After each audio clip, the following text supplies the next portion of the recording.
Lanjutan hijaunya lembah, hijaunya lereng pegunungan. Cerita, Arif Sujana. Audiobook, novel silat. Bab 2. Matahari sudah melonjak semakin tinggi di atas cakrawala, dua ekor kuda perlahan berjalan menyusuri kerimbunan hutan kondang. Mahesa Murti dan Raden Wijaya melanjutkan perjalanannya yang tertunda beberapa hari, terkurung terperangkap dalam perut bumi. Ternyata paman dapat juga berlaku seperti dewa, berkata Raden Wijaya kepada Mahesa Murti. Mahesa Murti mengerti apa yang Raden Wijaya maksudkan, maka ia pun berkata, kepercayaan mereka sudah begitu tua, butuh banyak waktu untuk merubahnya. Jalan terbaik untuk saat ini adalah menjadi dewa. Dewa hutan kondang, berkata Mahesa Murti yang dibalas gelak tawa dari Raden Wijaya. Matahari telah turun semakin merendah di langit cakrawala senja ketika Mahesa Murti dan Raden Wijaya keluar hutan kondang. Di balik bukit batu itu kita akan mendapatkan sebuah padukuhan, berkata Mahesa Murti kepada Raden Wijaya yang menyambutnya dengan menyepak perut kuda agar berlari. Dua ekor kuda berpacu di tengah padang, berpacu mengejar bukit batu dalam bayangan senja. Kita tinggalkan dulu perjalanan Mahesa Murti dan Raden Wijaya, yang selalu menikmati perjalanannya, seperti anak panah yang terlepas dari busurnya, seperti elang laut yang perkasa yang tidak pernah gentar memandang angin prahara, terus maju mengepakkan sayapnya kembali ke puncak bukit batu Pulau Karang. Di ketinggian itulah mereka akan kembali pulang. Padepokan Bajraseta. Sementara itu di sebuah jalan yang panjang, seorang pemuda dengan pakaian yang kasar yang biasa dipakai para petani, tengah berjalan dengan langkah begitu mantap. Dari gerakan langkahnya dapat diduga bahwa pemuda itu seorang yang sudah cukup terlatih. Terlihat dari irama setiap langkahnya yang jatuh teratur. Tapi keberadaan pemuda yang berpakaian sederhana itu tidak banyak memberikan perhatian. Beberapa orang yang berpapasan dengannya tidak begitu memperhatikannya. Sebuah pedati yang ditarik dengan seekor kuda melewatinya. Dua orang nampak di atasnya. Jalan di depan nampaknya menanjak. Jalan pedati menjadi begitu lambat. Dan di luar keinginan, tiba-tiba saja roda kanan pedati terlepas dari jalurnya. Luar biasa beban yang harus ditahan oleh kuda pedati itu. Sudah dapat diduga, bila kuda pedati itu tidak dapat menahan beban, maka ada kemungkinan pedati itu akan terjungkal ke belakang. Pemuda sederhana, yang melihat semua kejadian itu dengan cepat memungut sebuah batu besar di jalan, berlari mengganjal sebuah roda sebelah kiri pedati. Pedati pun tidak turun terjungkal ke belakang. Terima kasih anak muda, berkata seorang yang dengan tergesa turun dari pedati. Hanya kebetulan aku melihat langsung dari belakang pedati. Mari kita periksa, kenapa roda itu dapat keluar dari jalurnya, berkata pemuda sederhana itu. Tolong katakan kepada kawanmu untuk melepas pelana kuda, berkata pemuda itu sepertinya begitu tanggap apa yang harus dilakukan segera. Seorang yang telah mengucapkan terima kasih kepada pemuda itu pun memerintah kawannya untuk melepas pelana kuda dari pedati. Dari gaya ucapannya dapat diketahui bahwa orang itu nampaknya seorang saudagar, sedangkan kawannya itu adalah pembantunya. Pelana kuda sudah dilepaskan dari pedati. Pemuda dan saudagar itu pun memeriksa roda kanan yang terlepas. Sementara pembantunya tengah mengikat kuda di sebuah pohon di pinggir jalan. Pasaknya pecah, berkata pemuda itu setelah memeriksa jalur roda. Bersama saudagar dan pembantunya, pemuda sederhana itu pun nampak sibuk ikut menurunkan beberapa barang yang ada di atas pedati. Serta dengan sigap membantu memperbaiki membuat pasak baru dari ranting pohon hitam yang banyak tumbuh di sepanjang jalan. Dan akhirnya roda pun telah terpasang di tempatnya seperti semula. Terima kasih untuk pertolongannya, berkata saudagar itu merasa gembira melihat roda sudah terpasang. Perkenalkan namaku Magonda, lanjut saudagar itu memperkenalkan dirinya. Namaku Kerta, berkata pemuda sederhana itu. Magonda memperhatikan pemuda sederhana di hadapannya, baru kali ini setelah beberapa waktu tidak sempat memperhatikannya. Dari pakaian yang dikenakan Kerta, maka Magonda berpikir bahwa Kerta hanyalah seorang pengembara yang sering dijumpainya. Seorang pengembara yang tidak mempunyai arah tujuan. Dan tanpa berpikir panjang menawarkan pekerjaan kepada Kerta. Yang sebenarnya adalah Pangeran Kertanegara, sang putra mahkota. Seorang pembantuku terkena sakit malaria, terpaksa aku titipkan di rumah sepupuku di kota raja. Kalau kamu tidak keberatan, mungkin kamu bersedia bekerja bersama kami, berkata Magonda. Kemana tujuan Tuan? Bertanya Kertanegara kepada Magonda. Sekejap Magonda menjadi bingung, pemuda di depannya ini bertanya lebih dulu kemana tujuannya sebelum menyampaikan kesediaan atas tawaran kerjanya. Tapi Magonda berpikir cepat. Mungkin anak muda ini ingin mengetahui sejauh mana arah perjalanannya, sehingga tidak bersimpangan dengan tujuan perjalanan pemuda ini. Saat ini kami hendak ke Bandar Canggu, setelah sampai di sana kami akan berlayar ke Surabaya, berkata Magonda menjelaskan tujuan perjalanannya. Aku bersedia bekerja dengan Tuan, berkata Kertanegara setelah berpikir bahwa perjalanannya akan lebih baik lagi bila bergabung bersama Magonda, seorang saudagar. Bukan main senangnya Magonda mendengar kesediaan Kertanegara yang sejak semula sudah timbul perasaan suka. Kertanegara, Magonda dan pembantunya naik di atas pedati kuda. Ternyata Magonda suka bercerita.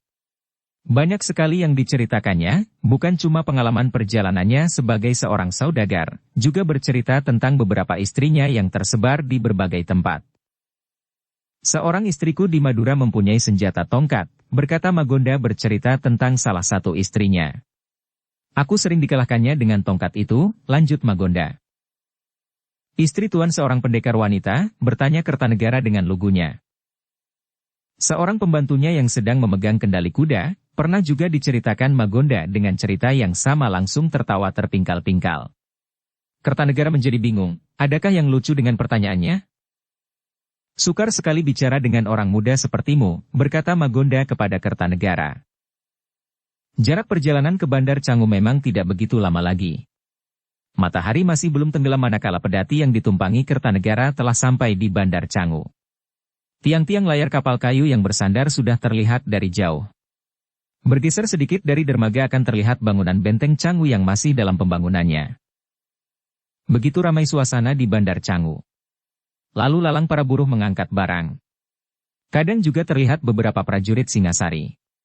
Yang sangat menarik lagi adalah kehadiran beberapa wanita dengan pakaian yang menggiurkan berjalan sepertinya mengundang setiap mata lelaki.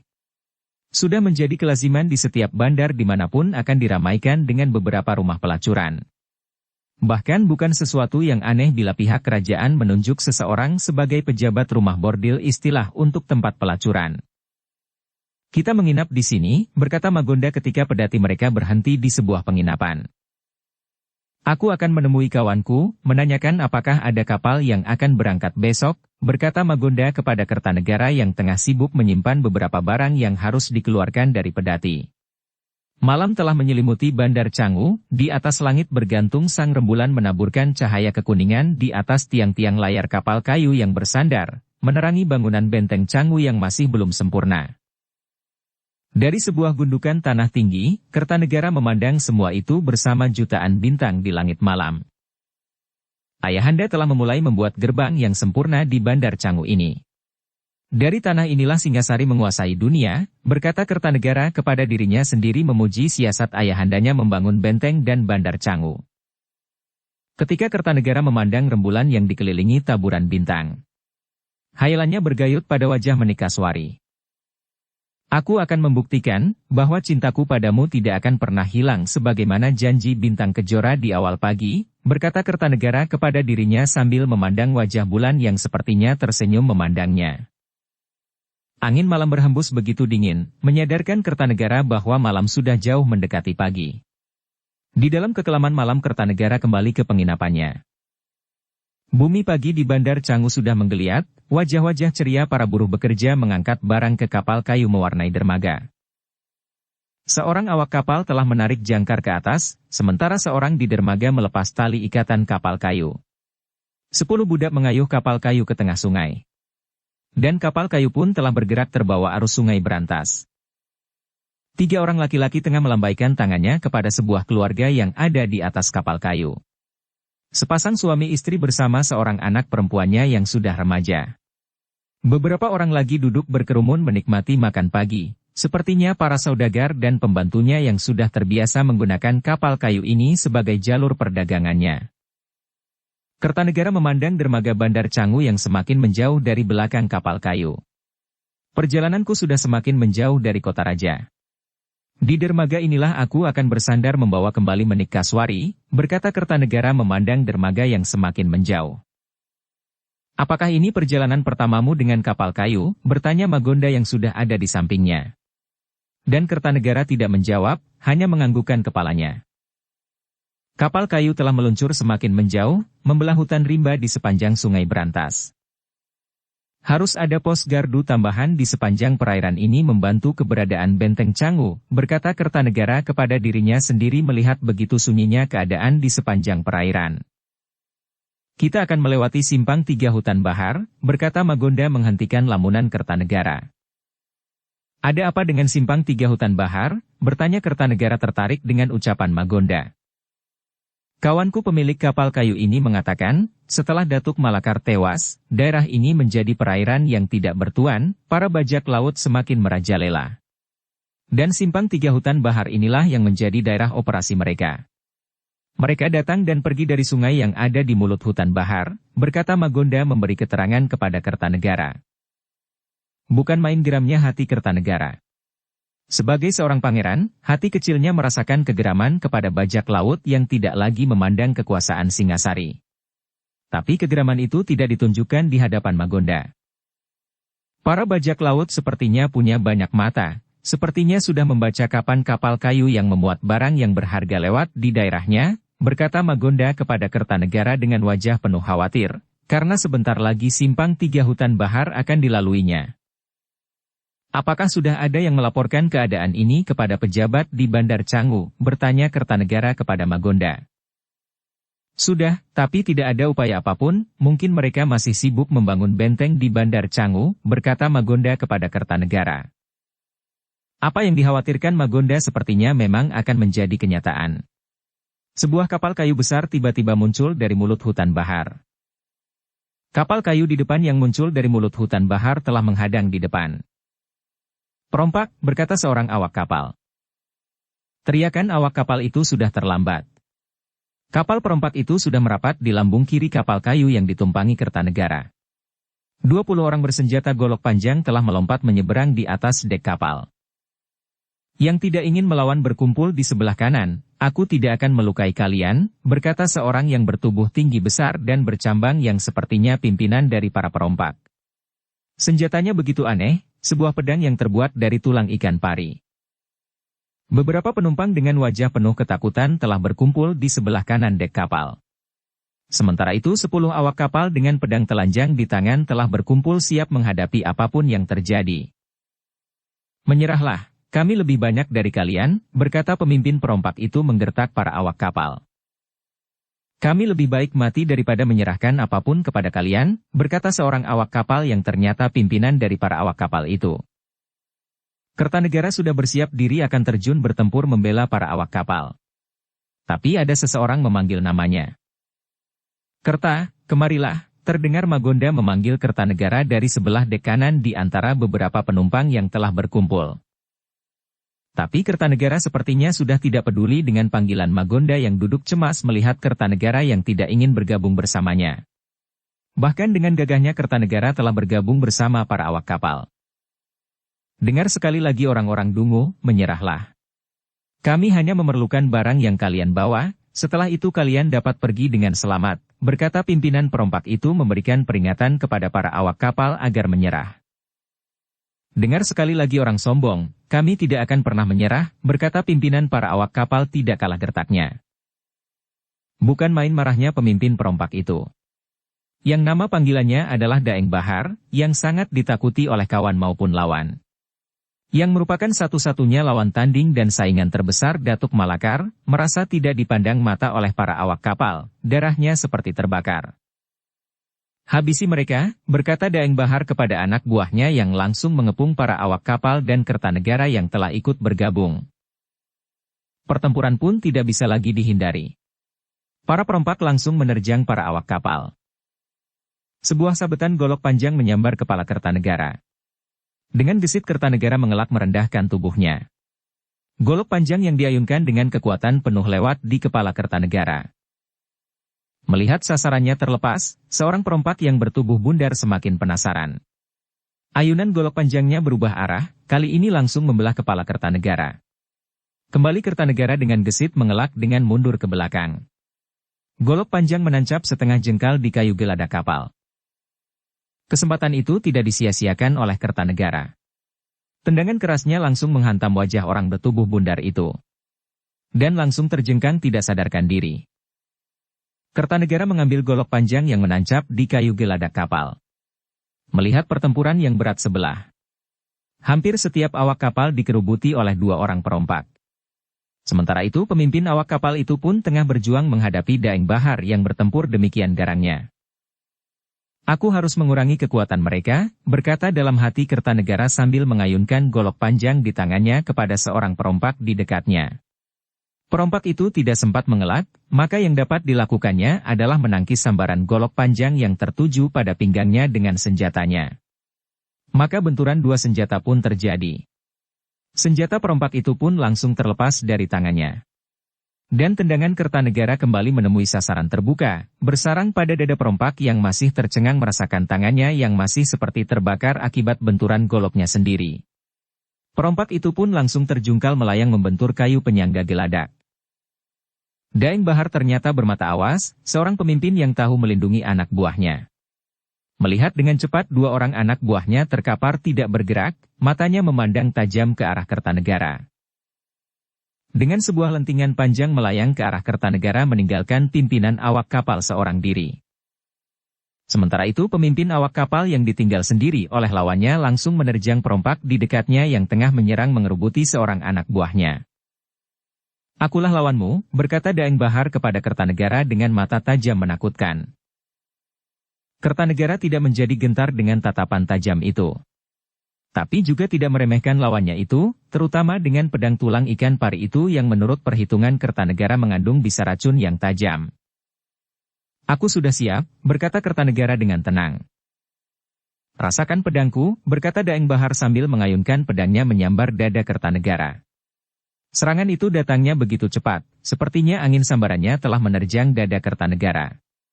Maka dengan gerakan yang tidak kalah cepatnya, Kertanegara mundur ke belakang. Pedang tulang pari lewat sejengkal dari dada Kertanegara. Ternyata ayunan keras itu membawa tubuh Daeng Bahar. Melihat pinggang yang terbuka, Kertanegara pun langsung membabat goloknya ke samping searah ayunan pedang tulang pari Daeng Bahar. Tubuh Daeng Bahar pada saat itu seperti mati langkah. Maka jalan satu-satunya adalah menjatuhkan dirinya menghindari serangan golok Kertanegara, bergelinding dua kali di lantai geladak dan dengan cepat bangkit berdiri dengan mata melotot tidak percaya, bahwa anak muda lawannya mempunyai serangan yang begitu hebat, begitu mematikan. Gila, berkata Daeng Bahar penuh kemarahan bercampur malu merasa anak buahnya yang begitu segan dan takut kepadanya melihat apa yang terjadi dengannya, menggelinding di lantai geladak kapal. Daeng Bahar kembali menyerang Kertanegara. Kali ini serangannya penuh dengan perhitungan. Tidak meremehkan anak muda yang menjadi lawannya itu. Dan Kertanegara pun semakin berhati-hati. Pertempuran pun menjadi begitu sengit, masing-masing telah meningkatkan tataran ilmunya. Saling serang, kadang berlompat menghindar dari setiap serangan. Kertanegara bagai burung sikatan menukik cepat menyerang, tapi Daeng Bahar juga dengan gerakan yang tidak kalah cepatnya menghindar dan langsung balik menyerang. Magonda yang gemetar berkumpul bersama para penumpang kapal kayu, benar-benar tidak percaya dengan penglihatannya sendiri. Anak muda yang selama ini bersamanya ternyata dapat bertempur begitu hebat, bahkan dapat menandingi serangan pemimpin perompak yang ganas dan begitu cepat. Kadang pandangan matanya seperti kabur tidak bisa lagi mengikuti gerakan dari keduanya. Sementara itu para awak kapal betul-betul berjuang keras menghadapi para perompak dengan jumlah lebih banyak. Beberapa orang sudah ada yang terkapar tidak bergerak. Satu orang perompak dan dua orang lainnya adalah awak kapal itu sendiri. Dengan gigih para awak kapal mempertahankan dirinya dari serangan para perompak yang brutal dan kasar. Beberapa orang awak kapal sudah terluka. Perlawanan mereka sudah semakin melemah, bersamaan 3 orang awak kapal jatuh kembali terkapar. Hanya tinggal 5 orang lagi yang masih bertahan menghadapi 17 perompak. Sebuah suitan nyaring terdengar dari pimpinannya, seperti tahu apa yang harus dilakukan, para awak kapal telah bersatu beradu punggung. Untuk sementara mereka dapat bertahan dengan saling membantu. Tapi para perompak ternyata punya pengalaman bertempur yang banyak, mereka pun sepertinya bersepakat mencari seorang awak yang paling lemah. Maka serangan pun ditujukan pada awak kapal yang dianggapnya paling lemah, seorang awak kapal yang sudah terluka paha kaki kirinya tergores golok panjang para perompak. Dan siasat para perompak berhasil. Para awak kapal di sisi kanan dan kirinya tidak dapat melindungi kawannya. Sebuah tusukan golok panjang menembus awak kapal yang sudah terluka itu. Jatuh lemah terkulai di lantai geladak. Dalam keadaan tidak bernyawa lagi. Pemimpin awak kapal menyadari, lambat atau cepat mereka pasti habis terbantai. Maka sebelum hal itu terjadi, pemimpin itu pun telah mengambil keputusan yang berat. Kami menyerah, berkata pemimpin awak kapal itu mengangkat pedangnya diikuti oleh keempat anak buahnya. Letakkan senjata kalian, berkata seorang perompak yang berwajah hitam menyuruh para awak kapal yang sudah menyerah meletakkan senjatanya. 5 orang awak kapal yang menyerah itu pun telah diikat kuat di pagar geladak. Sementara itu pemimpin perompak dan Kertanegara masih bertempur dengan keras dan sengitnya. Saling berlompat menghindar dan menyerang. Sukar sekali mengukur siapa yang lebih tinggi ilmunya. Terlihat Daeng Bahar mempunyai pengalaman bertempur yang cukup. Serangannya begitu banyak unsur tipuan yang berbahaya. Untungnya Kertanegara seorang yang banyak mengutamakan kecerdikan dan ketenangan, sehingga tidak mudah tertipu. Yang sangat ditakuti oleh Kertanegara adalah senjata Daeng Bahar itu sendiri yang terbuat dari tulang ikan pari, yang mempunyai bisa yang kuat. Itulah sebabnya Kertanegara tidak pernah lengah sedikit pun. Magonda bersama para penumpang yang melihat pertempuran itu menjadi gelisah, berharap Kertanegara mengalahkan pemimpin perompak itu. Tapi pemimpin perompak itu dalam pandangan Magonda begitu lihai dan ganas. Beberapa kali napasnya seperti berhenti melihat serangan pemimpin perompak itu yang nyaris mengenai tubuh Kertanegara. Sementara para perompak yang sudah berhasil menyelesaikan pertempurannya memandang geram, tidak sabar untuk ikut membantu pemimpin mereka. Tapi mereka tidak berani melakukannya, sebab mereka tahu bahwa pemimpin mereka adalah orang yang sangat tinggi hati. Takut bantuan mereka malah akan membuat marah, bahkan merendahkan pemimpin mereka sendiri. Maka berpikir seperti itu, mereka menanti pertempuran itu dengan wajah yang tidak sabaran. Tapi seorang perompak yang berwajah hitam mempunyai pemikiran lain. Dengan cepat berjalan mendekati para penumpang yang sudah dalam keadaan penuh ketakutan. Tiba-tiba saja tangannya menyambar seorang gadis remaja yang tengah gemetar ketakutan. "Jangan sakiti anak kami," berkata seorang lelaki ayah dari gadis itu. Tapi perompak berwajah hitam itu tidak memperdulikan permohonan ayah dari gadis itu. Dengan kasar membawa gadis itu mendekati pertempuran. "Ampun," berteriak gadis itu memohon untuk dilepaskan. Ternyata siasat perompak itu berhasil, Kertanegara mendengar teriakan gadis itu. Yang ada dalam bayangannya adalah suara kekasihnya Menik Kaswari, seketika perhatian Kertanegara terpecah. Daeng Bahar pun tahu menggunakan kesempatan itu. Sedetik kelengahan Kertanegara memang sangat fatal akibatnya. Sebuah sabetan pedang ikan pari itu telah berhasil singgah menggores bahunya. Bukan main kagetnya Kertanegara menyadari dirinya telah terluka. Meski hanya sebuah goresan. Dukung channel Novel Silat dengan subscribe, follow, like, komen dan share. Daeng Bahar bertolak pinggang di hadapan Kertanegara. "Tidak ada yang dapat selamat dari racun pedang pariku," berkata Daeng Bahar sambil tertawa panjang. Apa yang dikatakan Daeng Bahar memang bukan sebuah gertakan. Terlihat Kertanegara merasakan hawa dingin di sekujur tubuhnya. Tubuhnya mulai terlihat limbung. Sebuah bayangan muncul seperti terbang dari lambung kanan kapal kayu. Bayangan itu pun begitu cepatnya telah merangkul pinggang Kertanegara yang hampir limbung terjatuh. Dan entah bagaimana caranya sebuah cambuk meluncur dari tangannya menjerat pedang pari di tangan Daeng Bahar yang masih menganga tidak tahu apa yang terjadi. Pedang pari lepas dari tangannya terlempar tinggi. Dan dengan sekali sentakan sendal pancing, pedang pari itu hancur menjadi debu yang bertaburan jatuh. Nelayan bercaping, tidak sadar Daeng Bahar menyebut sebuah nama. Matanya menatap seseorang yang berdiri di hadapannya seperti melihat malaikat pencabut nyawa, penuh rasa takut yang sangat. Orang yang berdiri di hadapan Daeng Bahar memang berpakaian nelayan. Setengah wajahnya tertutup caping bambu. "Untuk kedua kalinya kuampuni jiwamu, pergilah," berkata orang bercaping itu kepada Daeng Bahar. Seperti tikus yang terjebak lama di dalam air, Daeng Bahar dengan penuh ketakutan mundur perlahan diikuti semua anak buahnya meloncat ke kapal kayu miliknya. Perlahan orang bercaping itu merebahkan tubuh Kertanegara yang sudah tidak sadarkan diri lagi. Terlihat orang bercaping itu memijat beberapa urat di beberapa tubuh Kertanegara. Kemudian dari balik bajunya mengeluarkan sebuah kayu berwarna hitam sebesar telunjuk jari. Sebuah kayu aji besi keling yang sangat langka. Beberapa penumpang dan awak kapal yang pernah mendengar cerita mengenai kayu aji besi keling itu pun seperti melihat hantu, tidak percaya bahwa pusaka itu memang ada. Dan orang bercaping itu terlihat menempelkan kayu aji besi keling itu tepat di bahu Kertanegara yang terluka. Para penumpang dan beberapa awak kapal yang masih tersisa matanya seperti terbelalak tidak percaya dengan apa yang dilihatnya, kayu aji besi keling itu seperti lintah menempel di bahu Kertanegara tanpa disentuh lagi oleh orang bercaping itu. Dan tidak lama kemudian kayu aji besi keling itu pun jatuh dengan sendirinya. Terlihat orang bercaping itu sepertinya menarik napas panjang. Tanpa berkata-kata, orang bercaping itu mengangkat tubuh Kertanegara di bahunya.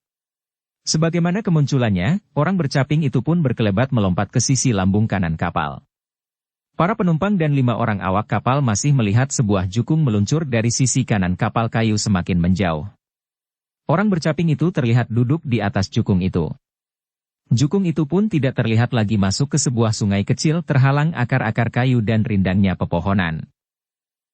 Jauh di pedalaman hutan porong, di tepian sungai yang bening dan berbatu, sebuah gubuk sederhana berdiri di atas batu cadas. Atapnya tertutup daun dan ranting kering yang terhubung dan terikat di 4 pohon besar sebagai tiang sekaligus pengikat dinding daun pandan yang dianyam kasar seadanya. Sungai yang membelah hutan itu telah diterangi matahari pagi. Sinarnya yang lembut juga menghangatkan atap gubuk yang terbuat dari daun dan ranting kering. Juga menghangatkan siapapun yang ada di dalamnya. Kehangatan itulah yang membangunkan Kertanegara yang terbaring di gubuk sederhana itu. "Di mana aku?" berkata Kertanegara ketika membuka matanya kepada seorang yang ada di dekatnya. Kerut di wajah dan warna putih rambutnya menandakan bahwa orang itu sudah berumur. Namun tubuhnya masih begitu tegap kokoh dan berotot. Sangat berlawanan sekali dibandingkan dengan wajah dan rambutnya yang sudah putih seluruhnya. Namun sinar matanya begitu lembut dan bening sebagaimana bayi yang baru terlahir. "Sudah 3 hari anak mas tidak sadarkan diri," berkata orang tua itu kepada Kertanegara. Dan Kertanegara pun mulai mengingat segalanya. Pertempurannya dengan pemimpin perompak, juga teriakan yang begitu memilukan dari seorang gadis yang sepertinya masih terngiang di telinganya. Ketika Kertanegara ingin mengangkat badannya, sepertinya tidak ada kekuatan yang dapat digerakkan.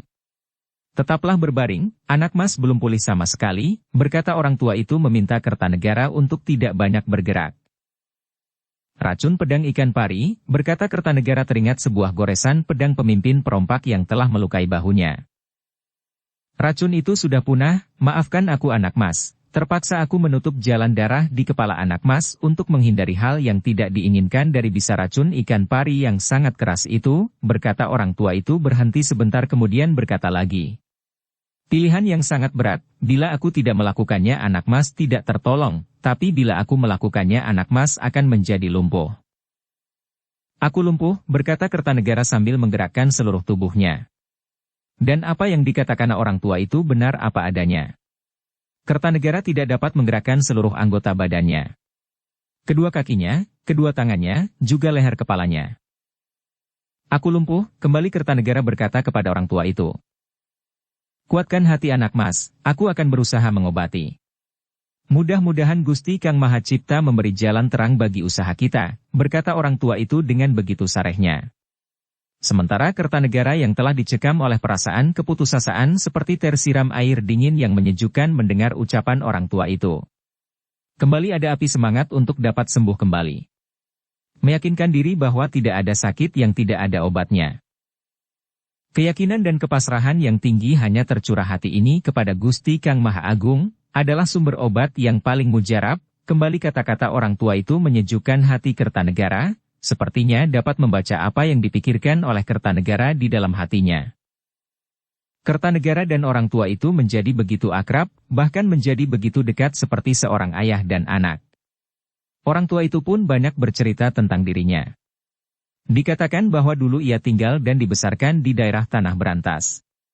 Hingga pada suatu hari ada musibah besar air laut setinggi pohon kelapa bingung arah menerjang daratan. Semua keluarganya menghilang. Hanya ia, saudara kembarnya dan kakeknya yang selamat. Karena pada saat kejadian ia bersama kakek dan saudara kembarnya tengah berkunjung ke rumah salah seorang kerabat dekat kakeknya di Panawijen bernama Empu Purwa. Namaku Dangka, berkata orang tua itu, namaku Kerta, berkata Kertanegara. Dari mana asalmu Kerta, bertanya orang tua itu yang bernama Dangka. Tumapel, berkata Kertanegara masih merahasiakan dirinya adalah seorang pangeran putra mahkota. Dari hari ke hari, orang tua itu merawat Kertanegara. Ternyata orang tua yang ditakuti oleh pemimpin perompak yang menyebut namanya dengan sebutan nelayan bercaping itu juga seorang tabib yang hebat. Jamur kayu hitam ini akan menguatkan jantungmu, dan daun nangka putih ini berguna untuk mengembalikan kerja syarafmu, berkata orang tua itu kepada Kertanegara memberi keterangan kegunaan air seduhan racikannya. Bukan cuma itu, orang tua itu pun banyak bercerita tentang berbagai tumbuhan serta khasiatnya, seperti daun dewa, daun sambung nyawa, atau bunga Wijaya Kusuma yang hanya berbunga setahun sekali di malam hari. Anehnya Kertanegara merekam semua ucapan orang tua itu yang begitu terinci seperti membedakan bentuk daun waru dan daun jati merah. Kertanegara tidak pernah jemu meminum obat dari orang tua itu yang sesungguhnya biasa dipanggil oleh kerabatnya sebagai Empu Dangka. Hatinya menjadi begitu tersentuh melihat kesungguhan Empu Dangka merawat dirinya. Genap 1 bulan Kertanegara berada di gubuk sederhana itu. Akhirnya pengobatan Empu Dangka telah mulai terlihat. Kertanegara telah dapat menggerakkan jari-jari kaki dan tangannya. Bukan main senangnya Empu Dangka melihat perkembangan itu. Pada hari ke-7 selanjutnya, Kertanegara sudah dapat menggerakkan seluruh tubuhnya. Dan 3 hari kemudian Kertanegara sudah dapat bangun dari duduk di pembaringannya. Jangan terlalu memaksakan diri, biarkan tubuhmu menguatkan dirinya sendiri, berkata Empu Dangka kepada Kertanegara yang tengah berusaha berdiri. Demikianlah, dari hari ke hari Kertanegara merasakan perubahan kekuatan dirinya. Bukan main senang hatinya ketika di suatu pagi dapat bangun dan berdiri di atas kedua kakinya. Empu Dangka membuatkan 2 buah tongkat penyangga. Melatih Kertanegara berjalan. Bukan main senangnya hati Kertanegara dapat berdiri di pinggir sungai yang airnya begitu jernih. Yang selama ini hanya didengar suara arus dan riaknya air membentur batu besar. Beberapa hari kemudian, Kertanegara telah dapat berjalan perlahan tanpa bantuan tongkat penyangga. Turun dan madilah di sungai sepuasmu, berkata Empu Dangka kepada Kertanegara. Seperti anak kecil, Kertanegara berdiri di sungai yang tidak dalam itu. Berjalan ke sana kemari dengan senangnya. Sepertinya tidak pernah menjadi jemu. Hangatnya sinar matahari pagi menambah kegembiraan hati Kertanegara. Begitulah Kertanegara berlatih diri setiap hari berjalan di dalam air sungai, keutuhan dan kekuatan tubuhnya telah kembali seperti sedia kala. Namun masih terus berlatih hingga bahkan dapat berlari melawan arus sungai yang deras. Kerta, anakku, begitulah Empu Kanda memanggil Kertanegara.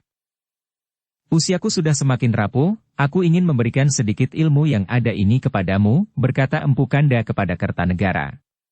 Semoga berguna dan bermanfaat untukmu, sambung Empu Kanda melanjutkan. Kertanegara hatinya menjadi bimbang, sebulan lebih perjalanannya tertunda, terbayang wajah Menik Kaswari yang kecewa, akan menyangka dirinya sebagai seorang lelaki yang tidak berani memperjuangkan arti sebuah cinta. Tataran ilmuku masih begitu rendah, berkata Kertanegara dalam hati mengingat kembali pertempurannya dengan Daeng Bahar. Kertanegara mencoba menjenguk hatinya yang paling dalam, sepertinya hati ini begitu berat untuk memilih menyetujui keinginan orang tua di depannya yang menginginkan dirinya mewarisi ilmunya. Apa artinya seorang raja bila masih takluk dan gentar melawan sekelas perompak jalanan? Pikiran Kertanegara kembali memberi beberapa pertimbangan. Mudah-mudahan diriku ini tidak mengecewakan, berkata Kertanegara kepada Empu Dangka sebagai jawaban menerima tawarannya. Aku ingin melihat sejauh mana tataran ilmu yang sudah kau miliki, berkata Empu Dangka kepada Kertanegara meminta untuk memperlihatkan sejauh mana tataran yang dimiliki. Kertanegara dan Empu Dangka mencari tempat yang agak terbuka. Mereka mendapatkan sebuah tempat yang mereka inginkan. Matahari pada saat itu masih belum naik ke puncak langit. Hembusan angin seperti hangat menyentuh tubuh. Seekor burung kepodang kuning hinggap di batu sungai. Meneguk sedikit air sungai yang mengalir bening. Burung kepodang kuning itu pun terbang kembali, mungkin menemui kekasihnya yang begitu lama menunggu. Kertanegara telah mempersiapkan dirinya, semula gerakannya mengalir lambat tanpa kekuatan. Namun semakin lama menjadi semakin cepat dan keras karena dilakukan dengan segenap tenaga yang ada. Peluh bercucuran di seluruh tubuhnya. Dan akhirnya kecepatan gerakannya pun perlahan berkurang, semakin lambat dan akhirnya berhenti. "Kerta, apa hubunganmu dengan Empu Purwa?" bertanya Empu Dangka. "Beliau dapat dikatakan sebagai buyut guruku," berkata Kertanegara. "Sudah kuduga, ternyata kita berasal dari perguruan yang sama," berkata Empu Dangka manggut-manggut. "Di tangan Empu Purwa dan keturunannya, ilmu itu telah berubah dari watak aslinya," berkata Empu Dangka melanjutkan. "Aku belum mengerti apa yang Empu maksudkan," berkata Kertanegara tidak mengerti maksud perkataannya.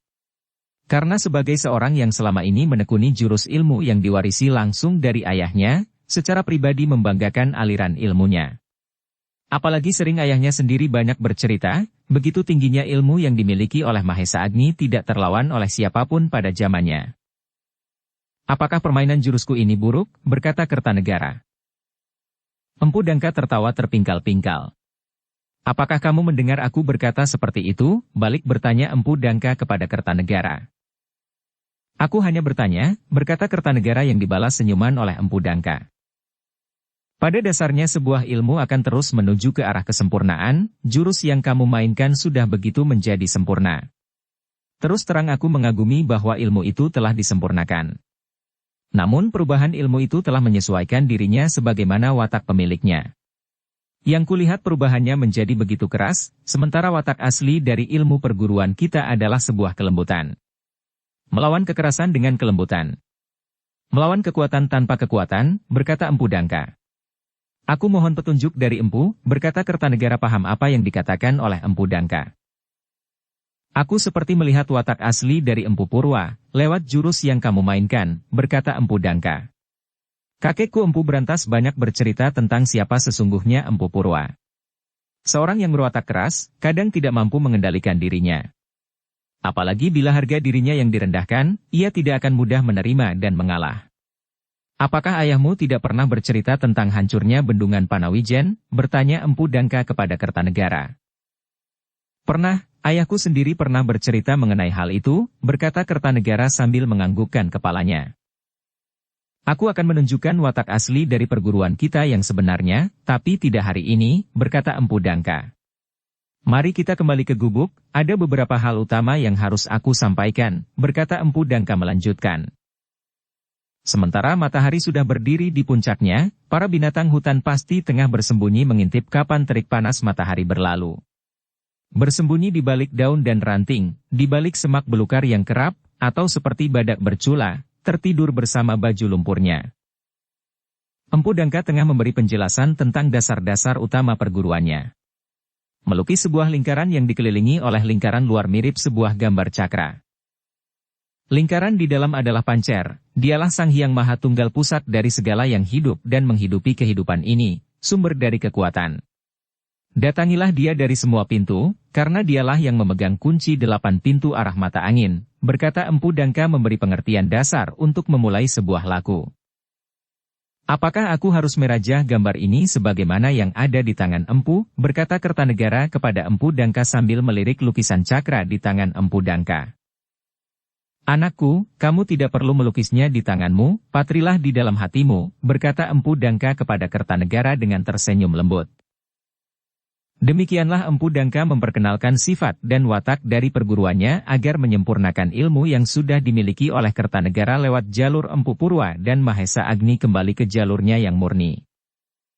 "Cambuk adalah senjata utama perguruan kita, sebuah senjata yang mengutamakan sebuah kelembutan dan kelenturan," berkata Empu Dangka sambil melepas sebuah cambuknya yang selalu terikat di pinggangnya. Hari pertama itu, Kertanegara mendapatkan beberapa pemahaman dan pengertian dasar dari sebuah laku yang harus dilaksanakan. Pada hari kedua, Kertanegara melaksanakan sebuah laku, duduk bersila sempurna di atas sebuah batu. Berlatih olah pernapasan rahasia perguruan Empu Dangka. Kekerasan dan semangat Kertanegara memang luar biasa. Sehari dan semalaman Kertanegara melaksanakan laku yang diajarkan Empu Dangka tanpa merasakan keletihan sedikit pun. Diam-diam Empu Dangka memuji ketahanan tubuh Kertanegara. Makan dan beristirahatlah, berkata Empu Dangka meminta Kertanegara menghentikan lakunya.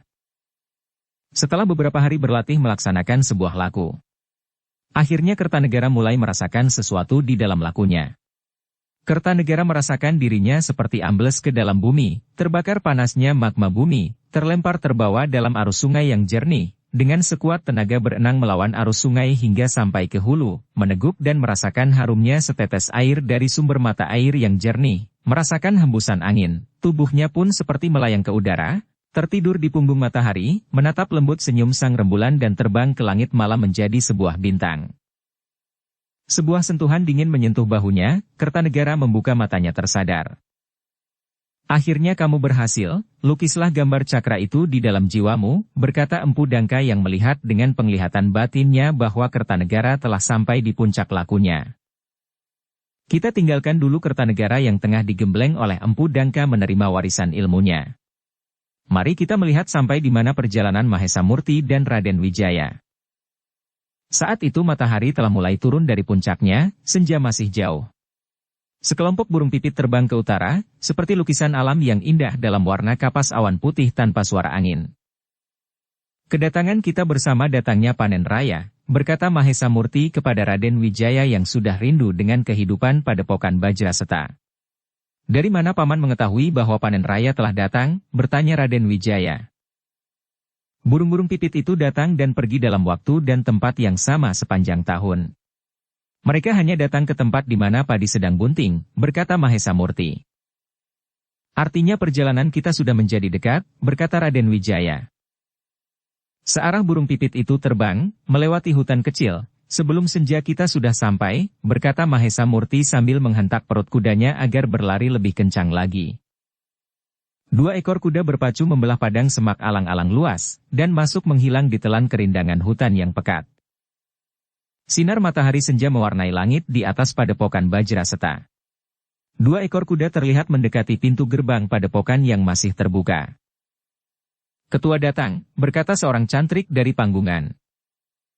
Dalam waktu singkat, Mahesa Murti dan Raden Wijaya telah dikerumuni para cantrik. Sementara itu di pendapa seorang wanita cantik berdiri dengan wajah penuh ceria. Siapa lagi wanita tercantik di padepokan Bajraseta selain Padmita adanya? Istri tercinta Mahesa Murti dari padepokan Renapati yang juga anak putri seorang sakti bernama Kiai Wijang. Diiringi para cantrik, Mahesa Murti dan Raden Wijaya menuju ke pendapa padepokan Bajraseta. Raden, perkenalkan ini Bibi Padmita, berkata Mahesa Murti kepada Raden Wijaya. Sudah pantaskah aku dipanggil Bibi, berkata Padmita dengan senyumnya yang begitu mempesona. Dan malam itu suasana di padepokan Bajraseta begitu meriah. Kembali ayam-ayam jago dan gurame besar yang lagi bunting di kolam belakang menjadi korban keceriaan orang-orang yang ada di padepokan Bajraseta. Semuanya sepertinya bergembira, menyambut kedatangan Mahesa Murti kembali di padepokan Bajraseta. Pagi-pagi sekali Raden Wijaya dan Mahesa Amping sudah bangun. Ketika mereka bersama naik ke pendapa, Mahesa Murti sudah ada. Mereka pun menikmati makanan dan minuman hangat. Hari ini aku ingin mengajak Raden Wijaya ke sawah, melihat panen raya, berkata Mahesa Amping kepada Mahesa Murti. Aku akan segera menyusul, aku juga sudah rindu melihat sawah kita saat panen, berkata Mahesa Murti memberi izin Mahesa Murti dan Raden Wijaya pergi ke sawah. Dengan gembira Mahesa Amping dan Raden Wijaya turun dari pendapa. Sementara di halaman nampak Mahesa Semu, Wantilan dan Sembaga sudah menanti. Hari itu hampir sebagian para cantrik turun ke sawah untuk melaksanakan panen raya. Mahesa Murti melihat dari jauh Mahesa Amping dan Raden Wijaya jalan beriring. Baru satu malam mereka sudah begitu akrab, berkata Mahesa Murti sendiri dalam hati. Mereka sudah berangkat, berkata Padmita yang baru muncul dari pintu membawa jajanan jenang alot. Bukankah ada aku di sini, berkata Mahesa Murti kepada Padmita yang langsung duduk meletakkan jajanan jenang alot. Apa perlu kutambahkan lagi wedang sarenya Kang Mas, berkata Padmita kepada Mahesa Murti yang melihat minuman di depan Mahesa Murti sudah hampir habis. Tidak perlu, kehadiranmu sudah cukup melengkapi segalanya, berkata Mahesa Murti memandang Padmita yang tersenyum malu. Matahari pun merayap naik perlahan. Sepasang burung murai batu tengah bercumbu di ranting bambu. Sang jantan mulai merayu menebar pesona, sayang seekor kadal bunting datang mengganggu. Sepasang burung murai terbang menjauh mencari dahan dan ranting di kerindangan pohon melanjutkan sisa asmara mereka yang tertunda. Kang Mas akan turun ke sawah, bertanya Padmita kepada Mahesa Murti yang dijawab dengan anggukan kepala perlahan. Cepatlah Kang Mas ke sawah, aku akan menyusul untuk membawakan makanan ke sana, berkata Padmita kepada Mahesa Murti. Matahari sudah mulai merayap naik, Mahesa Murti keluar padepokan baja serta menuju ke sawah. Di pesawahan yang telah menguning, para cantrik tengah sibuk memotong padi. Sehelai demi sehelai batang padi terpotong ani-ani tajam dari tangan yang cekatan. Di beberapa petak sawah nampak beberapa cantrik tengah membakar sekam. Gunungan padi pun telah banyak terkumpul. Sebuah kegembiraan dan kebahagiaan yang tidak bisa dibeli oleh apapun. Mahesa Murti memandang semua itu dalam batin penuh rasa syukur.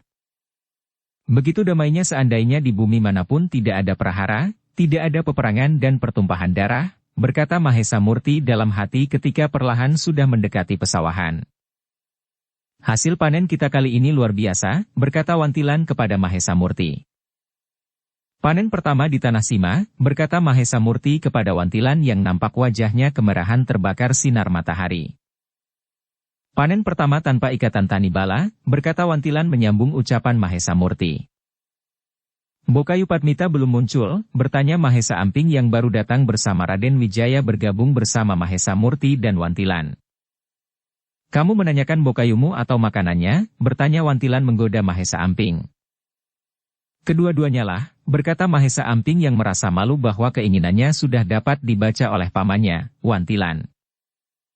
Sebentar lagi Bokayumu datang dengan gorengan gurame kering, berkata Mahesa Murti kepada Mahesa Amping menggoda. Dan tidak terasa perut Mahesa Amping seperti berkerukut mendengar gurame goreng. Matahari telah bergeser sedikit dari puncaknya. Di pinggir sawah di bawah pohon pisang yang tumbuh di tegalan, mereka menikmati makan siang yang istimewa. Lauk yang paling enak di dunia ini adalah rasa lapar. Raden Wijaya dan Mahesa Amping terlihat begitu penuh semangat dan menikmati rasa lapar mereka bersama seekor goreng gurame kering yang masih hangat. Aku akan mengajak Raden Wijaya ke tepian sungai, berkata Mahesa Amping kepada Mahesa Murti yang tengah bersiap untuk kembali ke padepokan Bajraseta. Berhati-hatilah, berkata Mahesa Murti mengizinkannya. Pada Empu Dangka sebagai jawaban menerima tawarannya. Paman Sembaga ikut bersama kami, berkata Mahesa Amping kepada Mahesa Murti. Mahesa Murti memandang sebentar kepada Sembaga. Mengerti apa arti pandangan mata dari Mahesa Murti, Sembaga mengangguk perlahan. Aku akan menjaga dua bocah nakal ini, berkata Sembaga. Sembaga, Mahesa Amping dan Raden Wijaya berjalan ke arah sungai. Di tepian sungai yang agak luas mereka berhenti. Suasana di tepian begitu teduh, sinar matahari terhalang rindangnya batang pohon waru yang banyak tumbuh di tepian sungai yang bening dan berbatu. Aku dan Paman Sembaga sering ke tempat ini berlatih, berkata Mahesa Amping sambil membuka bajunya yang kotor dan meletakkannya di atas sebuah batu. Sanggar alam, berkata Raden Wijaya sambil memandang alam di sekitarnya. Mari kita berlatih Raden, berkata Mahesa Amping kepada Raden Wijaya sambil bersiap dalam kuda-kuda yang mantap. Aku sudah siap menerima serangan, berkata pula Raden Wijaya kepada Mahesa Amping. Sementara itu Sembaga duduk di sebuah batu besar menyaksikan dua orang anak muda berlatih. Lihat seranganku, berkata Mahesa Amping meluncur dengan tendangannya ke arah dada Raden Wijaya. Dengan mudahnya Raden Wijaya mengelak ke samping sambil balas menyerang kaki Mahesa Amping yang terbuka. Melihat serangan pertamanya lolos, bahkan dirinya balik diserang, Mahesa Amping menggunakan daya ayunan kaki kirinya yang terlanjur melayang dengan melemparkan kakinya melingkar ke kanan, dengan gaya memutar langsung kaki kanannya menjulur mengancam dada Raden Wijaya. Dengan kecepatan yang luar biasa, Raden Wijaya menunduk begitu rendah sambil satu kaki kanannya menyapu melingkar. Kaget luar biasa Mahesa Amping mendapat serangan yang tiba-tiba, langsung dirinya melompat menghindari sapuan kaki Raden Wijaya. Demikianlah dua orang muda, Raden Wijaya dan Mahesa Amping saling berbalas menyerang. Tidak dapat langsung ditentukan siapa di antara mereka yang lebih unggul. Mahesa Amping begitu lihat dan sempurna dalam segi gerakan, sementara Raden Wijaya dapat mengatur nafas dan mempunyai kecepatan gerak lebih cepat dari Mahesa Amping. Sembaga yang menyaksikan latihan dari kedua anak muda itu manggut-manggut langsung dapat menilai keistimewaan masing-masing anak muda itu. Raden Wijaya sudah dapat menggunakan tenaga cadangannya, sementara Mahesa Amping masih melulu pada tenaga wadaknya, berkata Sembaga dalam hati menilai latihan bertempur dari kedua anak muda di depannya. Sudah lama memang ada keinginan Sembaga sendiri untuk memberikan ilmunya dalam hal mengungkapkan tenaga cadangan yang ada di dalam diri, tapi hatinya menjadi sungkan, melihat diri sendiri yang bukan apa-apa, bukan guru dan bukan kerabat dari Mahesa Amping. Mahesa Murti pasti punya perhitungan, kapan saatnya, berkata Sembaga dalam hati menghibur diri. Sementara itu, Mahesa Amping dan Raden Wijaya masih terus berlatih, masing-masing telah mengeluarkan apa yang mereka miliki, masing-masing mempunyai keinginan yang sama, sejauh mana tingkat tataran ilmu sahabat baru mereka. Nafasku habis, berkata Mahesa Amping yang meloncat beberapa langkah ke belakang. Peluh telah bercucuran di seluruh tubuhnya. Sementara Raden Wijaya terlihat masih segar bugar. Gantian aku yang menjadi lawanmu, berkata Sembaga sambil maju menghadapi Raden Wijaya. Mudah-mudahan aku tidak mengecewakan paman, berkata Raden Wijaya sopan menjura. Dalam waktu singkat sudah terlihat mereka saling balas menyerang, melompat dan menghindari serangan.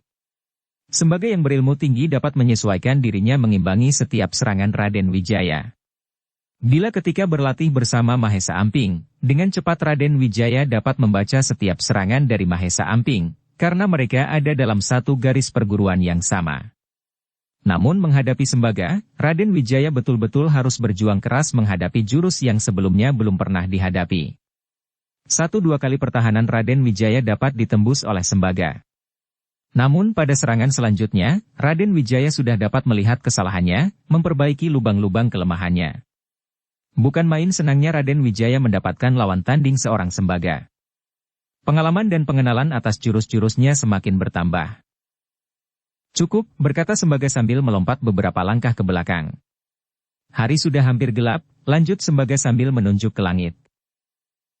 Hari memang sudah senja, matahari sudah turun mengintip di ujung garis cakrawala.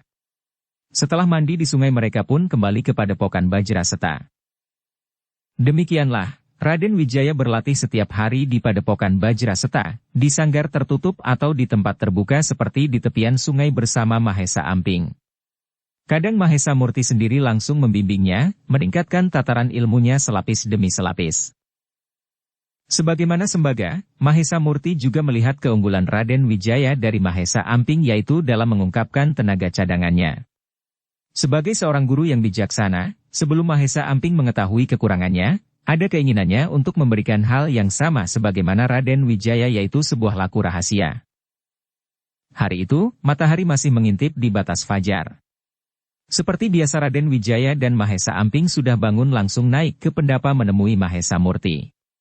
Seperti biasa mereka menikmati bersama hidangan dan minuman hangat yang disediakan langsung oleh Padmita. Mahesa Amping, berkata Mahesa Murti kepada Mahesa Amping. Hari ini aku akan mengajakmu ke Goa Ranggan. Mahesa Amping sedikitnya sudah mengetahui di mana letak Goa Ranggan. Dari beberapa cantrik dan penduduk di sekitar Mahesa Amping banyak diceritakan beberapa hal mengenai Goa Ranggan. Sebuah goa yang berada tidak jauh dari padepokan Bajraseta, tepatnya di Gunung Karang. Konon menurut cerita yang didapat, di sana puluhan tahun yang lampau adalah tempat bertapanya seorang pertapa sakti. Raden Wijaya boleh diajak turut, berkata Mahesa Amping kepada Mahesa Murti, sepertinya sebuah permintaan. Mahesa Murti memandang Mahesa Amping dan Raden Wijaya silih berganti. Merasa haru melihat keakraban mereka yang sudah begitu dekat. Kita berangkat bersama, berkata Mahesa Murti yang disambut gembira oleh Mahesa Amping. Dan tentunya Raden Wijaya sendiri juga ikut bergembira, tidak lagi kehilangan beberapa hari dengan Mahesa Amping, sahabatnya satu-satunya yang seusia dengannya di padepokan Bajraseta. Katakan kepada Paman Wantilan untuk mengatur segalanya selama aku tidak ada di sini, berkata Mahesa Murti memberikan beberapa pesan kepada istrinya Padmita. Apa yang akan aku katakan bila Paman Wantilan dan siapapun bertanya tentang kepergian Kang Mas bertiga, bertanya Padmita kepada Mahesa Murti. Katakan bahwa kami pergi berburu, berkata Mahesa Murti kepada Padmita yang sebelumnya sudah diceritakan oleh Mahesa Murti tentang keinginannya meningkatkan ilmu Mahesa Amping. Matahari masih belum merayap naik, sinar cahayanya masih begitu redup manakala Mahesa Murti, Mahesa Amping dan Raden Wijaya keluar dari regol gerbang padepokan.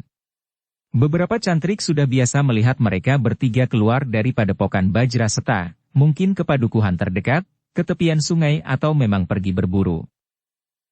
Jarak antara padepokan Bajraseta dengan Goa Ranggan tidak begitu jauh, hanya setengah hari perjalanan.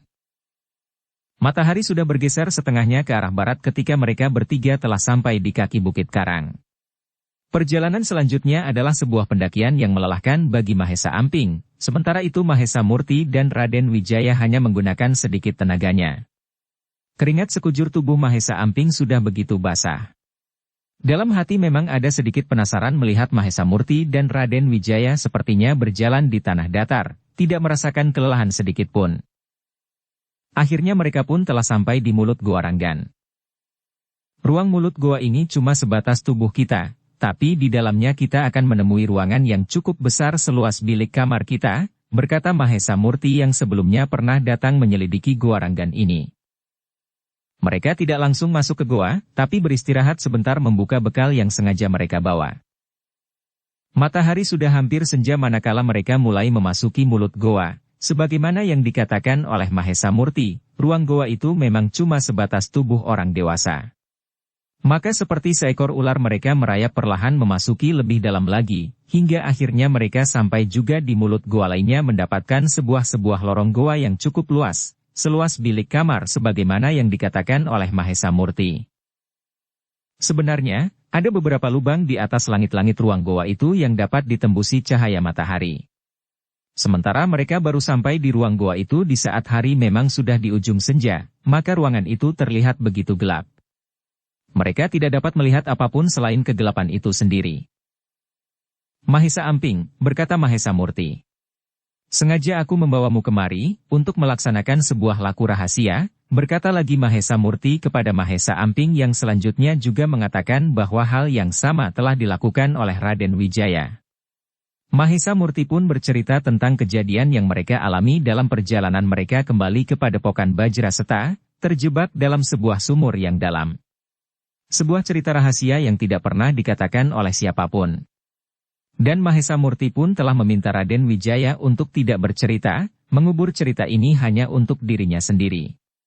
Karena di dalamnya tersangkut sebuah rahasia besar, sebuah laku rahasia.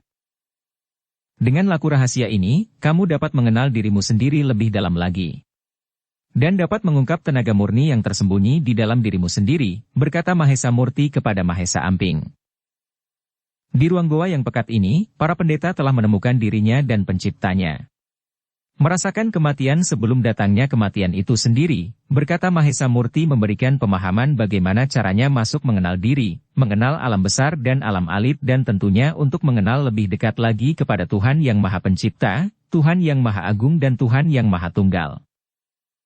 Mahesa Amping mendengarkan semua penjelasan dari Mahesa Murti dengan penuh perhatian.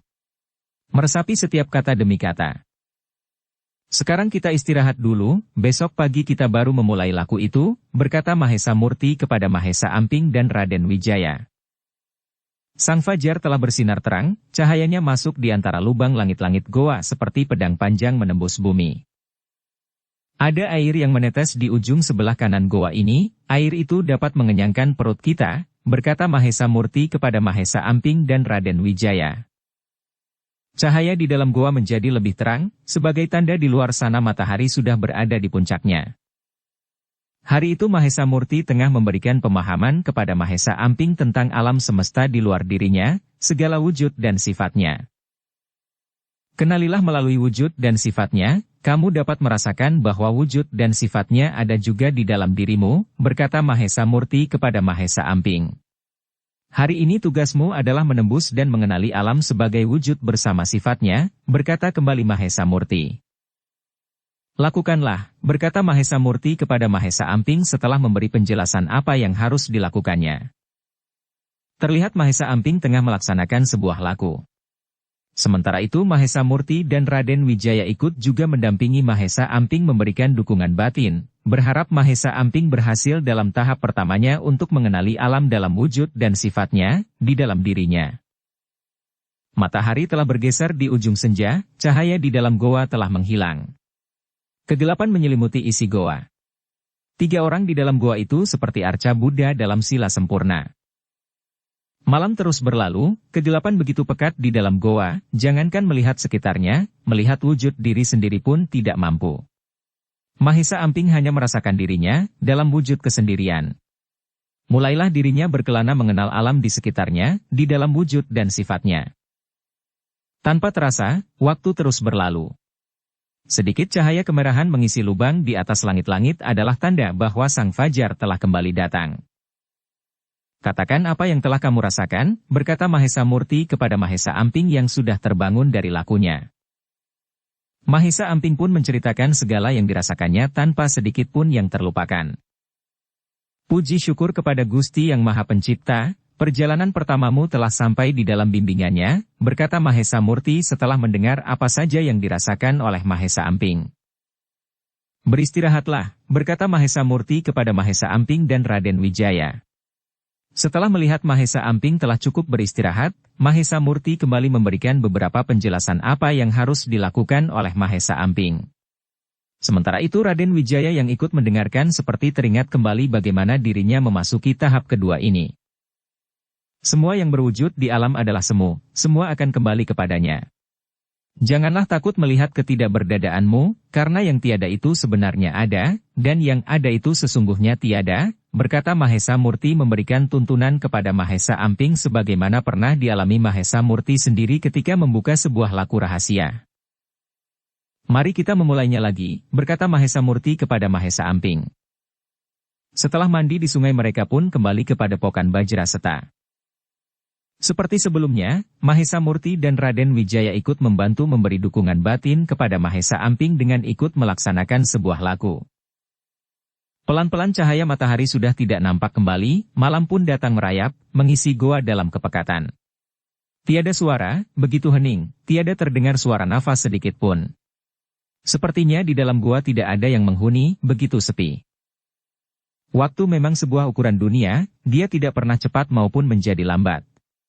Tapi hitungan waktu di dalam goa seperti sudah terlupakan. Keberadaannya terwakili oleh warna gelap dan warna terang. Ketika warna di dalam goa menjadi terang, mereka beristirahat sejenak, lalu kembali dalam sikap sebuah laku. Tidak terasa mereka sudah memasuki hari keempat. Mahesa Amping sudah akan memasuki tahap akhir dalam lakunya. Mengenal dan mengerti bagaimana menghimpun hawa murni di dalam tubuh. Mengendalikannya menjadi kekuatan di luar wadaknya. Meniadakan bobot tubuh seperti kapas diterbangkan angin, atau menjadikan bobot tubuh berat menjadi puluhan kati. Hari itu warna goa sudah begitu terang, manakala Mahesa Murti dan Raden Wijaya membuka matanya, bukan main terperanjatnya mereka. Mahesa Amping tidak ada di dekat mereka. Ternyata Mahesa Amping tengah melayang dalam posisi sila sempurna 2 jengkal di atas kepala mereka, masih dalam keadaan mata terpejam. Mahesa Murti pun segera berdiri menyentuh sedikit pundak Mahesa Amping dengan jari telunjuknya. Perlahan tubuh Mahesa Amping turun kembali di tempatnya. Mahesa Amping pun telah membuka matanya. Lakumu telah selesai, ternyata kamu dilahirkan dengan bakat istimewa melampaui orang biasa, berkata Mahesa Murti penuh rasa gembira. Terima kasih, semua atas dukungan Kang Mas dan Raden tentunya, berkata Mahesa Amping penuh rasa syukur telah melewati tahap demi tahap sebuah laku rahasia. Hijab yang menutupi alam alit telah terbuka, jangan kamu tinggalkan laku ini dimanapun kamu berada, berkata Mahesa Murti kepada Mahesa Amping. Berlatihlah untuk mengenal lebih dalam lagi kekuatan yang tak terhingga yang dapat kalian ungkapkan dalam bentuk apapun, berkata kembali Mahesa Murti tidak hanya kepada Mahesa Amping, juga kepada Raden Wijaya yang meresapi setiap kata Mahesa Murti sebagai pusaka guru yang bermakna dalam, saat itu dan mungkin juga di saat mendatang. Matahari telah turun dari puncaknya, angin di Bukit Karang bertiup begitu kencang. 3 sosok tubuh menuruni lereng Bukit Karang begitu ringannya. Kadang mereka melompat jauh dari satu tempat ke tempat lain seperti kambing gunung yang tidak pernah takut jatuh berlompatan menjejakkan kakinya dari satu sisi ke sisi lainnya. Dalam waktu singkat mereka sudah sampai di kaki Bukit Karang. Mahesa Murti, Mahesa Amping dan Raden Wijaya nampak tengah berjalan kembali kepada Pokan Bajraseta. Wajah mereka begitu ceria, sepertinya tidak ada yang luput dari pandangan mereka selain keindahan, melihat anak kijang yang baru terlahir berjalan terpincang-pincang, mendengar perkutut liar merayu dan memanggil sang betina dengan suaranya yang panjang. Bahkan perkelahian dua ekor burung jantan di angkasa menjadi suatu yang mengasyikkan untuk dipertontonkan. Ketika senja melukis cakrawala dalam warna keteduhan, Mahesa Murti, Mahesa Amping dan Raden Wijaya telah sampai kembali di Padepokan Bajraseta. Hari itu, seperti hari sebelumnya, di saat matahari sudah mulai bosan menatap bumi dari puncaknya. Burung-burung liar berlindung di pepohonan yang rindang setelah sepanjang siang mencari makanan. Mahesa Amping, Raden Wijaya dan Sembaga berada di tepian sungai yang teduh untuk berlatih. Akhirnya, Mahesa Amping sudah dapat mengungkapkan tenaga cadangannya, berkata Sembaga kepada dirinya sendiri ketika melihat serangan-serangan Mahesa Amping bagai angin yang menderu berlatih bersama Raden Wijaya. Raden Wijaya memang agak menjadi sibuk mengelak dari serangan Mahesa Amping yang beruntun, begitu cepat dan penuh dengan kekayaan gerak yang kadang membingungkan Raden Wijaya. Tapi ketenangan Raden Wijaya ternyata menjadi modal tersendiri, dengan ketenangannya ia dapat berpikir jernih, meloloskan diri dari setiap sergapan Mahesa Amping dan langsung menyerang balik. Kekuatan dan kecepatan gerak mereka seimbang. Kelebihan tipis dari Mahesa Amping terletak pada kesempurnaan gerak dan pengalaman bertempurnya. Seperti dua ekor banteng yang sedang bertempur, tidak terlihat sedikit pun kelelahan di wajah mereka. Ketika warna senja telah turun menyelimuti hamparan tepian sungai, latihan mereka baru berhenti. Hari ini aku tidak kebagian berlatih, berkata Sembaga dengan bersungut-sungut. Besok aku akan menantang kalian berdua sekaligus, berkata kembali Sembaga. Hadiah apa yang akan Paman Sembaga berikan kepadaku, bila sebuah pukulanku menembus tubuh Paman, berkata Mahesa Amping kepada Sembaga. Aku akan menghadiahkan sebuah bogem mentah langsung, berkata Sembaga yang disambut tawa oleh Mahesa Amping dan Raden Wijaya. Demikianlah, dari hari ke hari, Mahesa Amping dan Raden Wijaya terus berlatih. Di tepian sungai, di sanggar tertutup atau di beberapa tempat di alam terbuka lainnya di bawah pengawasan Sembaga dan Mahesa Murti. Kehadiran Sembaga dalam latihan-latihan mereka, telah banyak menambah kekayaan dan pengalaman mereka dalam pertempuran yang sebenarnya. Sementara itu, Mahesa Murti dengan hati-hati dan sedikit demi sedikit membangunkan kesadaran mereka untuk dapat mengungkapkan kekuatan yang tak terhingga yang ada di dalam diri. Dan kekuatan itu pun akhirnya terbangun. Raden Wijaya sudah dapat mengungkapkan kekuatan hawa panas dari dalam dirinya. Dari hentakan tangannya akan meluncur angin panas yang bergulung-gulung menghanguskan apapun yang menghadang. Sementara itu, sebagaimana pernah dikatakan oleh Mahesa Murti, bahwa Mahesa Amping mempunyai bakat yang istimewa, mempunyai bakat di luar orang biasa. Diam-diam telah menemukan rahasia membangunkan hampir semua kekuatan yang dapat diungkapkan sesuai dengan keinginannya. Membangunkan hawa dingin yang dapat membekukan, membangunkan hawa panas yang dapat membakar apapun yang ada di sekelilingnya. Dan yang lebih mengerikan lagi adalah dari sorot matanya yang dapat meremukan kerasnya batu. Penuhilah hati kalian dengan hawa kasih, dan jalanilah kehidupan kalian dengan budi. Jauhilah hati kalian dari nafsu angkara, karena disitulah sumber petaka dan bencana, berkata Mahesa Murti kepada Raden Wijaya dan Mahesa Amping pada suatu malam di sebuah tempat alam terbuka yang jauh dari kehidupan dan padepokan Bajraseta. Sebuah tempat yang sering mereka singgahi untuk berlatih meningkatkan tataran ilmu Raden Wijaya dan Mahesa Amping selapis demi selapis menuju ke arah kesempurnaannya.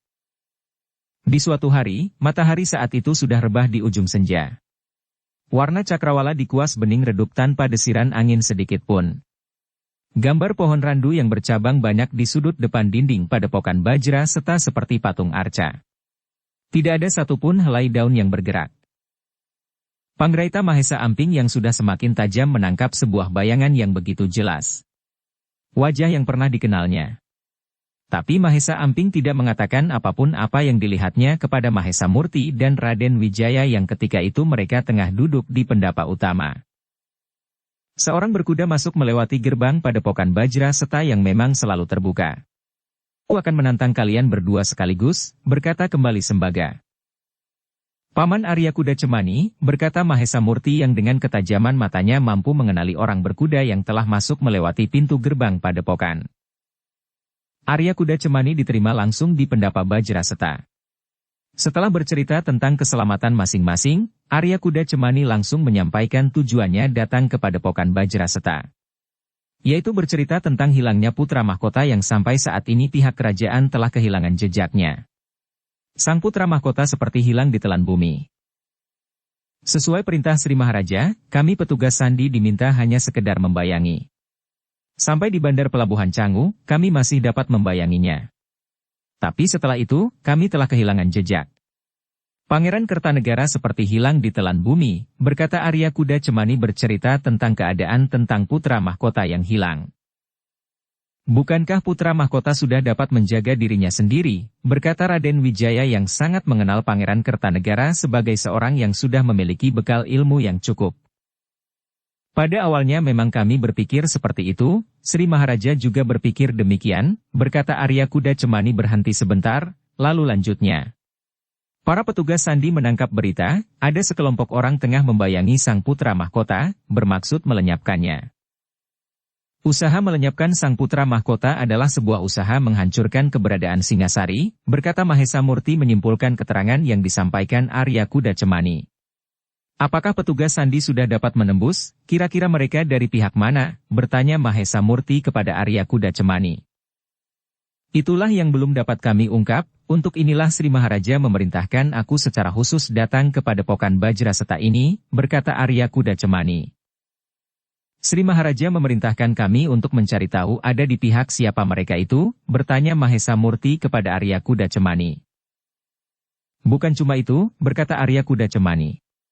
Tapi juga membawa kembali sang putra mahkota dengan selamat tiba di istana, berkata kembali Arya Kuda Cemani. Suasana di Pendapa Bajraseta sepertinya menjadi begitu hening. Semua kepala sepertinya tengah berpikir dengan pikirannya masing-masing. Akhirnya semua mata tertuju kepada Mahesa Murti, menunggu apa yang akan dikatakannya. Nampak Mahesa Murti menarik nafas panjang. Kepercayaan Sri Maharaja terhadap Padepokan Bajraseta adalah sebuah kebanggaan, sekaligus sebuah kemuliaan, demikian Mahesa Murti berpikir di dalam hatinya. Panggil Paman Sembaga, Paman Wantilan dan Mahesa Semu kemari, berkata Mahesa Murti kepada Mahesa Amping. Maka Mahesa Amping langsung turun dari pendapa. Tidak lama kemudian ia telah datang kembali bersama Sembaga, Wantilan dan Mahesa Semu. Dengan singkat, Mahesa Murti bercerita tentang perintah khusus dari Sri Maharaja Singasari kepada Sembaga, Wantilan dan Mahesa Semu. Aku memutuskan, mempercayakan tugas mulia ini kepada kalian berlima, berkata Mahesa Murti memberikan sebuah keputusan. Mahesa Amping dan Raden Wijaya saling memandang. Bukan main senangnya mereka berdua diikutkan dalam tugas khusus itu. Besok pagi kalian sudah dapat berangkat, mungkin di perjalanan Paman Arya Kuda Cemani dapat memberikan beberapa petunjuk apa saja yang dapat kalian lakukan, berkata Mahesa Murti kepada kelima orang kepercayaannya. Dan pagi pun telah datang, tanah dan daun masih penuh dengan embun, pagi masih begitu gelap manakala 6 ekor kuda keluar dari pintu gerbang regol Padepokan Bajraseta. Aku titipkan padamu Raden Wijaya dan Mahesa Amping, berbisik Mahesa Murti kepada Sembaga yang berjalan paling belakang. Sebagaimana yang dikatakan oleh Mahesa Murti, di perjalanan Arya Kuda Cemani memberikan beberapa petunjuk yang dapat mereka lakukan. Di sebuah persimpangan jalan, mereka berpisah. Arya Kuda Cemani melanjutkan perjalanannya ke Singasari untuk melapor kepada Sri Maharaja.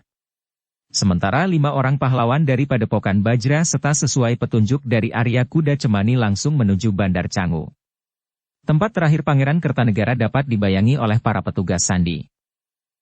Tidak banyak hambatan yang berarti dalam perjalanan mereka ke Bandar Canggu. Temaram langit senja begitu indah menghiasi suasana Bandar Canggu. Ujung-ujung tiang layar perahu berjajar. Beberapa buruh hilir mudik mengangkat barang. Beberapa pedati bersandar di beberapa kedai yang tumbuh subur di sekitar keramaian Bandar Canggu. Sementara itu bila mata kita bergeser ke kiri, terlihat sebuah bangunan benteng prajurit yang luas dan kokoh. Berdiri di pinggir sungai berantas seperti raksasa penjaga sungai.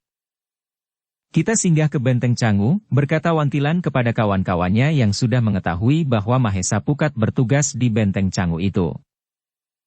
Ketika mereka tiba di pintu gerbang, seorang prajurit keluar dari gardu penjaga. Adakah kepentingan kalian datang ke benteng ini? Berkata prajurit penjaga itu dengan wajah penuh curiga. Kami bermaksud ingin menemui saudara kami, berkata Wantilan mewakili kawan-kawannya. Siapa nama saudara kalian? Bertanya prajurit itu masih dengan wajah penuh prasangka. Mahesa Pukat, berkata Wantilan kepada prajurit itu. Bukan main kagetnya prajurit itu mendengar nama yang disebut oleh Wantilan. Dengan wajah masih penuh curiga dan tidak percaya prajurit itu memandang Wantilan dari ujung kaki sampai kepala, tidak ada sedikit pun kemiripan Wantilan dengan senopati mereka. Apakah kalian sudah punya janji? Berkata prajurit itu masih dengan keraguan. Belum, berkata Wantilan yang sudah mulai jengkel kepada prajurit itu. Silahkan kalian menunggu, aku akan melapor kepada ketua regu kami. Apakah kalian dapat diterima? Berkata prajurit itu meminta Wantilan dan kawan-kawannya menunggu. Terlihat prajurit itu masuk dalam salah satu barak yang terlihat berjejer. Sementara di tengah benteng itu berdiri sebuah bangunan utama. Dan nampak di pojok belakang benteng itu berdiri sebuah panggungan yang tinggi, tempat untuk mengawasi keadaan di luar benteng. Tidak lama kemudian, terlihat prajurit penjaga itu telah datang bersama seorang prajurit lainnya, mungkin ketua regu yang telah dikatakannya. Mohon pertimbangan Ki Bekel. Apakah mereka dapat diterima? Berkata prajurit itu kepada seorang prajurit lagi yang dipanggilnya sebagai Ki Bekel. Tiba-tiba saja prajurit itu bertolak belakang dengan gagahnya. Kenapa kamu tidak ikat mereka semuanya? Berkata prajurit yang dipanggil Ki Bekel itu dengan wajah penuh wibawa kepada prajurit penjaga.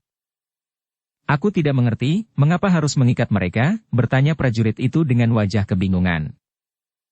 Ki Bekel itu pun tertawa terpingkal-pingkal. Sementara itu, Mahesa Semu dan Wantilan yang telah mengenali wajah Ki Bekel itu pun ikut tertawa. Melihat semua itu, wajah prajurit itu semakin kusut kebingungan. Ki Bekel yang tidak lain adalah Dadu Lengit itu pun menepuk pundak prajurit yang masih kebingungan.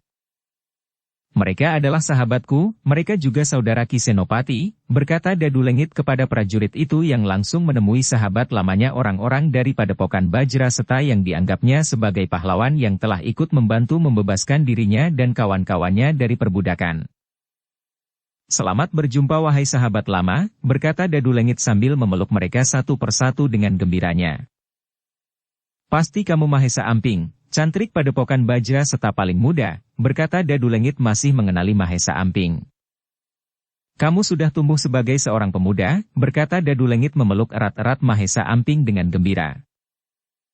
Perkenalkan ini Raden Wijaya, berkata Mahesa Amping memperkenalkan Raden Wijaya kepada Dadu Lengit. Perkenalkan, nama lengkapku Ki Bekel Dadu Lengit, berkata Dadu Lengit yang disambut senyum hangat dari semua yang ada di situ, kecuali prajurit penjaga yang masih berdiri di situ. Apakah setelah jadi prajurit kamu masih berjudi? Bertanya Mahesa Semu yang ingat kegemaran Dadu Lengit yang bergelar Dewa Judi.